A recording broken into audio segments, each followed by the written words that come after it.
Bom, encerrando a nossa discussão a respeito da intertextualidade, eu queria discutir um pouquinho da relação que a gente pode estabelecer entre texto e discurso.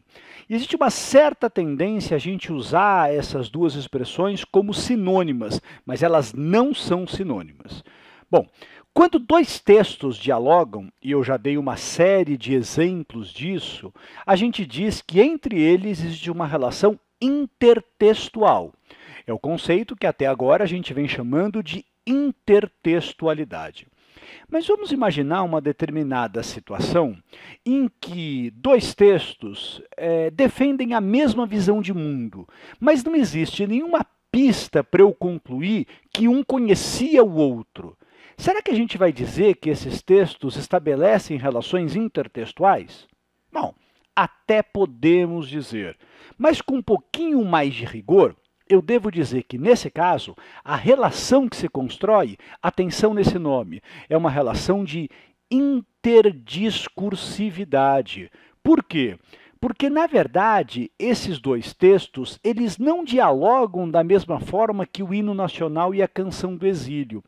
Existe, na realidade, uma proximidade de tema.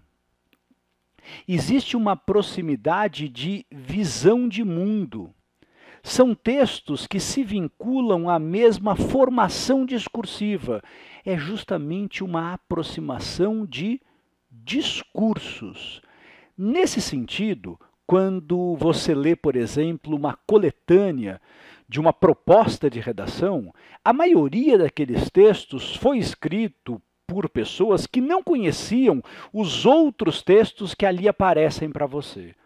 Mas, de alguma forma, todos eles discutem o mesmo tema, apresentam, aliás, uma visão de mundo a respeito desse tema, construindo essa relação de interdiscursividade.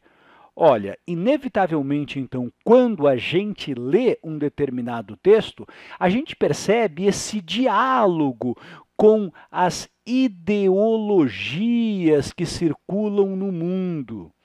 E a gente precisa ter essa capacidade de relacionar essas ideologias com os textos que a gente lê, sob o risco de não controlar o que um texto pode dizer. Quer ver? Vou te dar um exemplo legal. Eu não sei se você se lembra de uma propaganda de uma empresa de cerveja que no Carnaval de 2015 propôs um cartaz em que se dizia: esqueci o não em casa. Bom, isso rapidamente foi muito criticado por pessoas próximas de grupos feministas. Uma vez que a gente sabe que no Carnaval é muito comum existirem casos de assédio sexual. E, muitas vezes, uma propaganda como essa podia se vincular sem que as pessoas percebessem a um discurso machista. Houve quem dissesse, inclusive, que essa história de esquecer o não em casa era tolerar qualquer tipo de assédio, qualquer tipo de abuso, como se isso pudesse ser, inclusive, apologia ao estupro.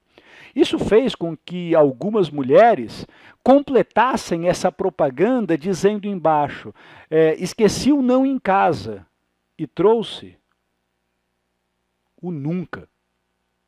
Bom, a empresa de bebida alcoólica e a agência acabaram tendo que retirar essa propaganda de circulação. E fizeram logo depois uma campanha tentando mostrar como esse discurso machista é ultrapassado, como o assédio é uma coisa inaceitável, defendendo posturas, bandeiras que são típicas do feminismo.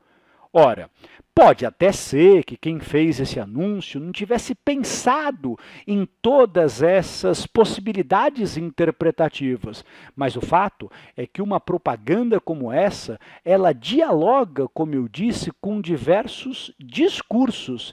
E se você não conhece esses discursos, isso pode ser altamente prejudicial, sobretudo para quem trabalha com comunicação, como é o caso de um publicitário. Bom, Temos um exercício agora para fazer sobre interdiscursividade. Vamos lá?